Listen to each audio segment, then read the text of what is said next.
शिवाजी वीर शिवाजी जय भवानी वीर शिवाजी जय भवानी छत्रपति शिवाजी महाराज की जय।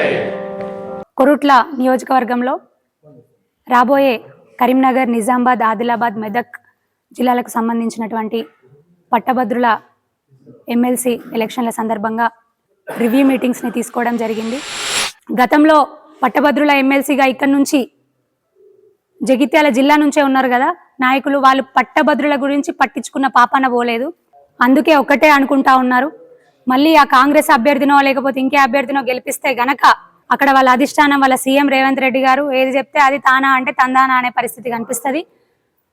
ఖచ్చితంగా పోరాడేవారు, ప్రశ్నించేవారు, ప్రశ్నించే గొంతుకలే శాసన మండలిలో పెద్దల సభలో ఉంటే మాత్రమే మాకు లాభం జరుగుతుందని ఉద్యోగులు కానివ్వండి, గ్రాడ్యుయేట్స్ కానివ్వండి అనుకునే పరిస్థితి కనిపిస్తూ ఉంది. బీఆర్ఎస్ సర్కార్ ఉన్నప్పుడు ఎలాంటి నోటిఫికేషన్లు లేవు, ఎలాంటి పరీక్షలు లేవు. పెట్టిన 2 పరీక్షల్లో కూడా ప్రశ్నాపత్రాల లీకేజే కనిపించింది తప్ప ఇటు నిరుద్యోగుల బ్రతుకులు ఆగమైపోయినాయి, అటు ఉద్యోగుల బ్రతుకులు ఆగమైపోయినాయి. టీచర్లు అయితే నడి రోడ్డు మీద పోరాటాలు చేసే పరిస్థితి కనిపించింది. కాంగ్రెస్ ప్రభుత్వం ఏం మోహం పెట్టుకొని ఓట్లు అడుగుతా ఉంది.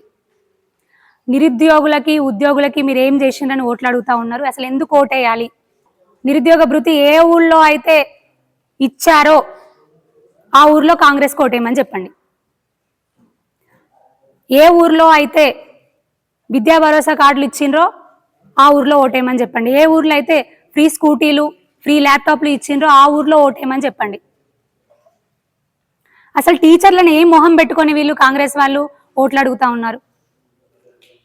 317 జీవో మీద అసలు ఇంతవరకు ఏ చర్యలు లేవు. సరెండర్ లీవ్స్ మీద సమాధానం లేదు. ఇవన్నీ ఎవరికైనా టీచర్స్కి లబ్ధి చేకూరిందా, ఇవన్నీ వచ్చినాయా అంటే ఆ టీచరు కాంగ్రెస్కి ఓటేయమని చెప్పండి. భారతీయ జనతా పార్టీ గౌరవనీయులు ప్రధాని నరేంద్ర మోదీ గారి ఆశీస్సులతోని గౌరవనీయులు కిషన్ రెడ్డి గారు, గౌరవనీయులు బండి సంజయ్ గారు, అదేవిధంగా నిజామాబాద్ పార్లమెంట్ సభ్యులు గౌరవనీయులు అరవింద్ అన్న గారు బలపరిచినటువంటి గ్రాడ్యుయేట్ ఎమ్మెల్సీ అభ్యర్థి గారైనటువంటి చిన్నమైల అంజిరెడ్డి గారిని, అదేవిధంగా టీచర్స్ ఎమ్మెల్సీ అభ్యర్థి గారైనటువంటి కొమురన్న గారిని మొదటి ప్రాధాన్యత ఓటు వేసి గెలిపించగలరని మరొక్కసారి ప్రార్థిస్తా ఉన్నాను.